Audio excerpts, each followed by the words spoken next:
So this is a game called Knock It Off.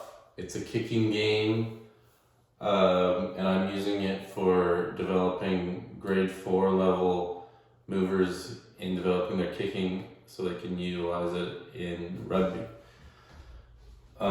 If we have a class of 20, we're going to need 10 cones, 10 tennis balls, 10 soccer balls or any kind of ball that can be kicked. And then if there's 20 of them, they're going to each get a partner and there'll be 10 groups. Each round, we'll do 5 rounds, and each round will be 1 minute. And basically the goal is, so if I use this group here, this player will kick the ball, and this tennis ball right here, they'll try to knock it off. And if they knock it off, they'll just run, grab the ball, kick it back to their partner, and they have to put the tennis ball back. And they need to count how many times they knock off the tennis ball in each minute. And then at the end of each minute, they'll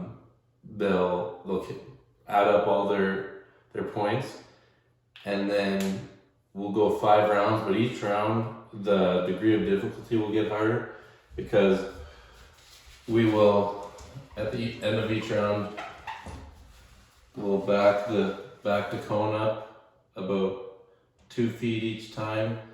So then by the 5th round, it'll be very challenging for them.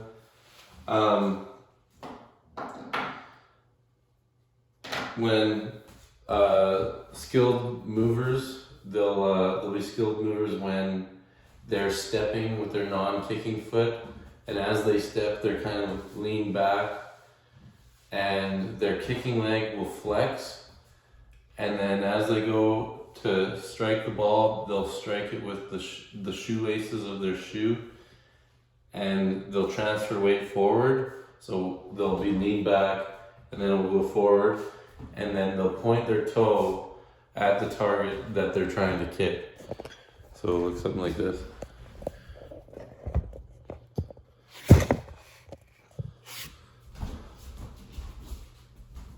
So they'll step with their non-kicking foot.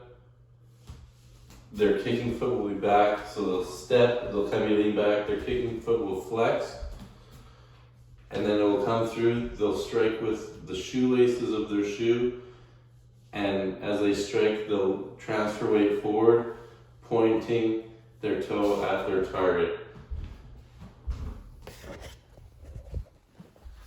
Cues for this skill, kicking, is step with the non-kicking foot, strike with the shoelaces, and point the toe at the target. And just for good measure, here's what the drill looks like.